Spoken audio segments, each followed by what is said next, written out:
guys, welcome back again sama gua Ajung.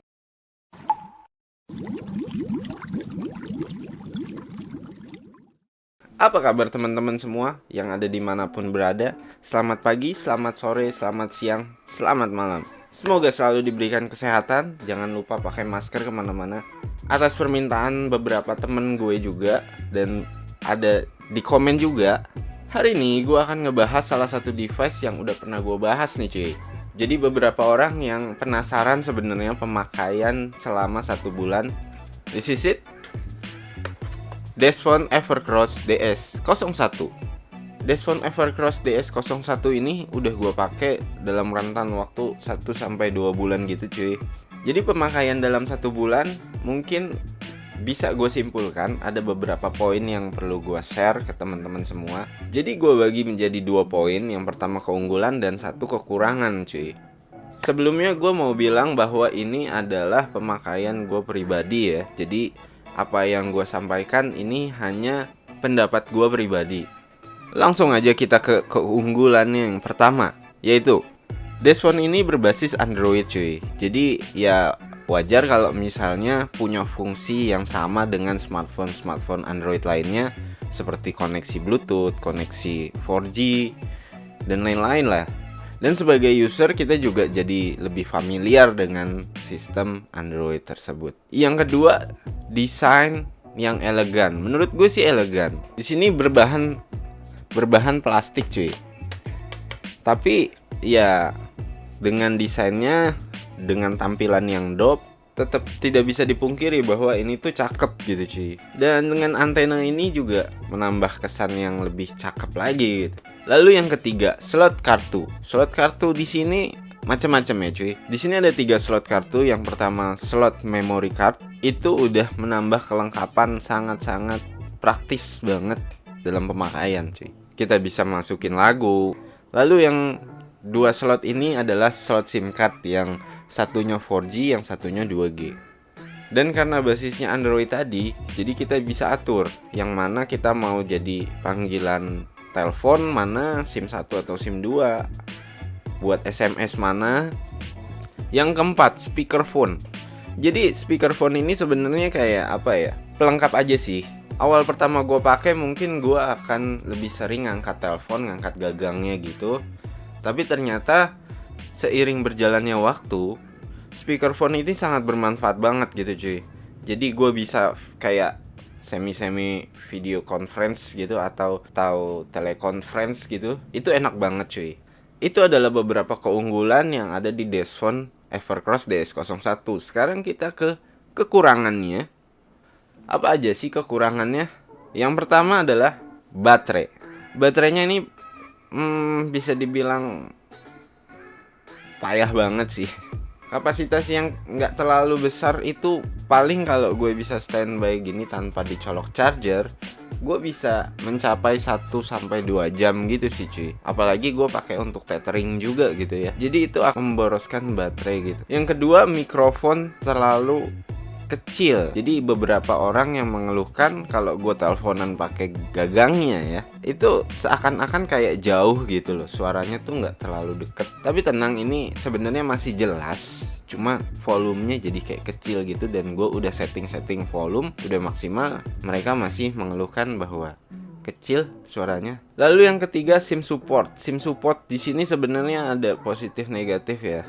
Jadi yang gue kurang suka dari SIM support yang saat ini dipakai adalah ketika kita menjadikan SIM 1 itu primary, SIM 2 itu menjadi kayak sinyalnya tuh hanya dapat 2G doang, yang mana tuh cuman bisa buat telepon dan SMS doang gitu cuy. Ya itu sih nggak ada masalah sih cuy, selama kalian itu bisa mengatur yang mana SIM buat internet, yang mana buat telepon dan SMS gitu. Nah ini catatan sih buat kalian yang pemakai provider yang berbasis VoLTE, itu pastikan itu ada di SIM 1, karena kalau di 2G dia nggak akan mau. Jadi ya itu buat internet aja. Yang keempat cuy, yang keempat sebenarnya ini general sih ya. Ini gue tidak memasukkan ini sebagai kekurangan yang fatal sih, enggak. Amat sangat disayangkan aja gitu ya. Dia emang berbasis Android gitu cuy, tapi instalasi dan lain-lain, contoh sampai saat ini gue nggak bisa install aplikasi Telegram gitu. Gue pengen banget ada aplikasi Telegram di desk phone ini gitu ya. Kalau misalnya bisa, itu bakal nambah nilai positif banget. Syukur-syukur kalau bisa install Spotify. Oke, jadi kurang lebih itu aja. Dan catatan juga, desk phone ini adalah desk phone ya cuy. Jadi emang tidak untuk dibawa-bawa gitu. Karena apa? Karena kalau misalnya kita bawa-bawa, itu satu baterai emang tidak kompatibel untuk dibawa mobile gitu ya. Dan ketika kita mentethering satu sinyal gitu, akan ada kayak noise yang sinyal gitu loh. Itu sangat mengganggu banget sih kalau misalnya dekat kuping kita gitu ya. Atau kalian misalnya taruh di tempat tidur gitu, di samping tempat tidur, itu sangat mengganggu banget. Menurut gue tidak rekomen untuk ditaruh di samping tempat tidur gitu. Jadi alangkah baiknya ditaruh di satu tempat yang dikhususkan untuk desk phone itu sendiri. Kesimpulan dari gue ya, overall untuk kebutuhan telekomunikasi gitu ya, ini udah sangat-sangat bagus sekali manfaatnya. Jadi ini bisa dibilang versi upgrade-nya telepon rumah lah cuy. Mengingat fitur-fitur yang udah dikasih tuh udah lebih dari telepon rumah. Jadi worth it banget sih. Pemakaian gue dalam 1-2 bulan, gue merasa puas dengan desk phone ini cuy. Jadi kalian tenang aja, kalau yang mau dicobain aja, nggak nyesel. Karena ya standarnya itu dari telepon rumah itu udah ada lengkap di sini. Oke, langsung aja kita melihat beberapa fitur yang menarik yang akan gue share sekarang. Salah satunya adalah kita akan coba telepon. Oke cuy, gue akan coba telepon dari HP gue cuy ke situ, desk phone. Ini desk phone-nya di sini ya cuy. Sedang menelpon.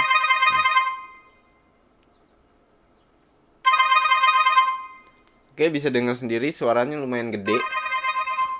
Ya layaknya HP gitu, layaknya telepon. Untuk settingan gue masih default cuy. Gue angkat aja pakai speakerphone ya. Halo.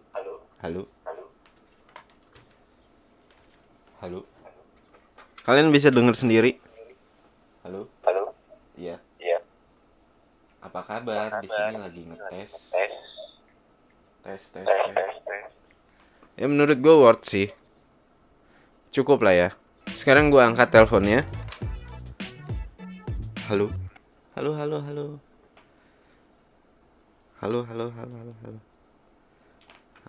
Oke, nggak ada masalah cuy.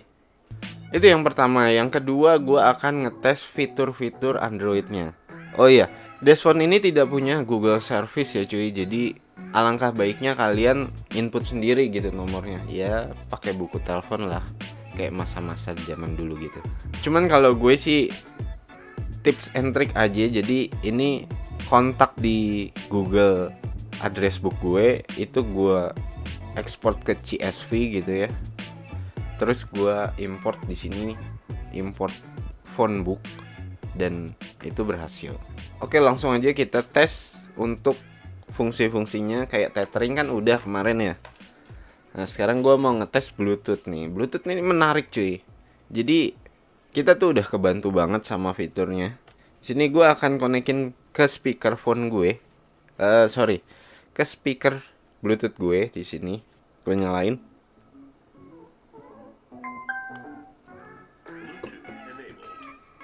Oke.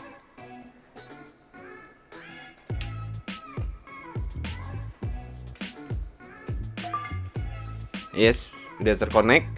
Gue coba telepon lagi. Jadi buat teman-teman yang punya speaker Bluetooth bisa dikonekin ke sini atau pakai headset juga bisa. Nah.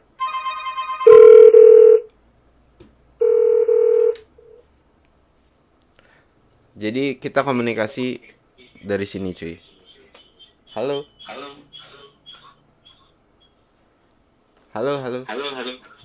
Itu menarik banget, itu menambah nilai plus dari desk phone ini cuy. Nah yang terakhir, yang paling gue suka adalah music player cuy. Karena ini udah ada music playernya.